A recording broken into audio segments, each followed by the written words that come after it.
Welcome to NCN news. నా పేరు ప్రశాంతి. బులెటిన్లో ముందుగా హెడ్లైన్స్ చూద్దాం. త్వరలో రాజమహేంద్రవరంలో క్రీడా మైదానం ఏర్పాటు చేస్తామన్న మంత్రి కందుల దుర్గేష్.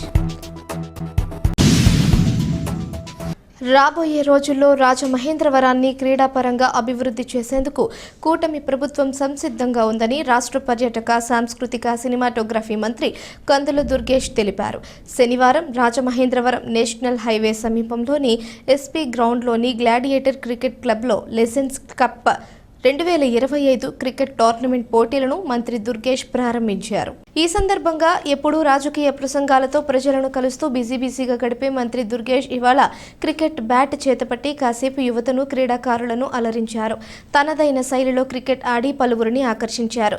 ఈ సందర్భంగా మంత్రి కందుల దుర్గేష్ మాట్లాడుతూ మట్టిలో మాణిక్యాలను వెలికితీసేందుకు ప్రతిభ ఉన్న క్రీడాకారులకు సరైన ప్రోత్సాహం లభిస్తే అద్భుతంగా రాణిస్తారన్నారు. క్రీడాకారులకు ప్రాక్టీస్ చేసేందుకు అనువైన స్థలం కేటాయించాల్సి ఉందని అభిప్రాయపడ్డారు. ప్రస్తుతం తూర్పుగోదావరి జిల్లా ప్రధాన కేంద్రంగా రాజమహేంద్రవరం ఉండడంతో క్రీడా సౌకర్యాలను కల్పించేందుకు అవకాశం కలుగుతుందన్నారు. రాజమండ్రి రూరల్ అర్బన్ స్థానిక శాసనసభ్యులు జిల్లా మంత్రిగా తాను కలెక్టర్ SPలు అంతా టీంగా ఏర్పడి యుద్ధ ప్రాతిపదికన రాజమహేంద్రవరంలో క్రీడా మైదానం ఏర్పాటు చేసేందుకు కార్యాచరణ సిద్ధం చేస్తామన్నారు. క్రీడల పట్ల మక్కువ కలిగిన CM Chandrababu Naidu, deputy CM Pawan కళ్యాణ్లు క్రీడలకు ప్రాధాన్యత కల్పిస్తున్నారన్నారు. ఈ కార్యక్రమంలో మాజీ శాసన మండలి సభ్యులు Adireddy Apparao, Arya cooperative bank chairman Challa Shankar Rao, additional SP నిర్వాహకులు బాలాజీ, మురళీకృష్ణ, శ్రీనివాస్ చౌదరి, మాజీ రంజీ ట్రోఫీ ప్లేయర్ రమణ కిషోర్, కొండవీటి ప్రభాకర్, క్రీడాకారులు తదితరులు పాల్గొన్నారు.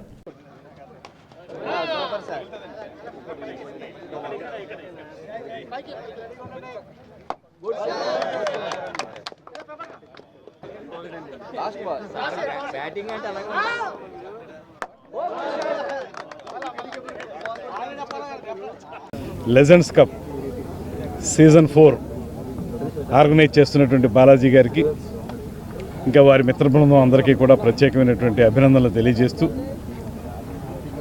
గడిచిన కొంతకాలంగా క్రికెట్ని ముందుకు తీసుకెళ్లాలనేటువంటి ఆలోచనతో ఈ ప్రాంతంలో వీళ్ళు చేస్తున్నటువంటి ఈ కార్యక్రమాలు, ఈ టోర్నమెంట్స్ ఇవన్నీ కూడా ఎంతో స్ఫూర్తివంతంగా ఉన్నాయనేటువంటి మాట తెలియజేస్తూ, ఒక పక్కన ప్రైవేట్ రంగంలో ఉద్యోగాలు చేస్తున్నటువంటి వాళ్ళకి ఒక తరహా పోటీలు ఏర్పాటు చేశారు.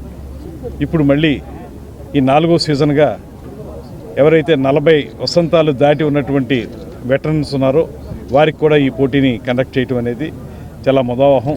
దానికి రాజమండ్రిని వేదికగా తీసుకోవడం అనేది మా అందరికీ ఆనందంగా కలిగి ఉందనేటువంటి మాటను తెలియజేస్తూ, ముఖ్యంగా ఈ టోర్నమెంటు విజయవంతం కావాలని, అందరికీ రాబోయే రోజుల్లో ఇది ఒక స్ఫూర్తిదాయకమైనటువంటి కార్యక్రమం కావాలని మనస్ఫూర్తిగా కోరుకుంటూ, దాంతోపాటు తూర్పుగోదావరి జిల్లా హెడ్ క్వార్టర్స్గా ఉన్నటువంటి రాజమండ్రిలో ఈ స్టేడియం నిర్మాణం విషయంలో కానీ, ఇతరత్ర క్రీడలను ప్రోత్సహించే విషయంలో కానీ ఒక కార్యాచరణ ఏర్పాటు చేసుకోవడానికి మేమందరం సిద్ధంగా ఉన్నాం.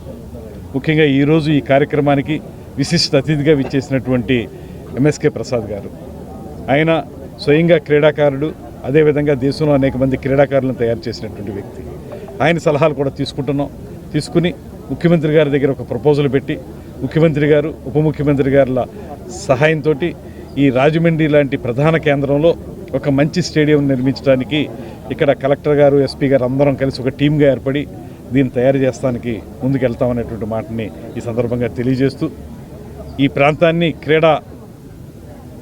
క్రీడల విషయంలో కూడా పూర్తిగా అభివృద్ధి చేయాల్సినటువంటి అవసరం ఉంది. ఆ మేరకు కృషి చేస్తాం. రాబోయే రోజుల్లో ఎక్కడి నుంచి జాతీయ స్థాయి క్రీడాకారులు తయారయ్యే విధంగా రాజమండ్రి వేదికగా తయారు చేస్తామనేటువంటి మాటని ఈ సందర్భంగా తెలియజేస్తూ, ఈ కార్యక్రమంలో పాలుపంచుకోవడం అనేది చాలా ఆనందంగా ఉందనేటువంటి మాటని తెలియజేస్తూ సెలవు తీసుకుంటాం.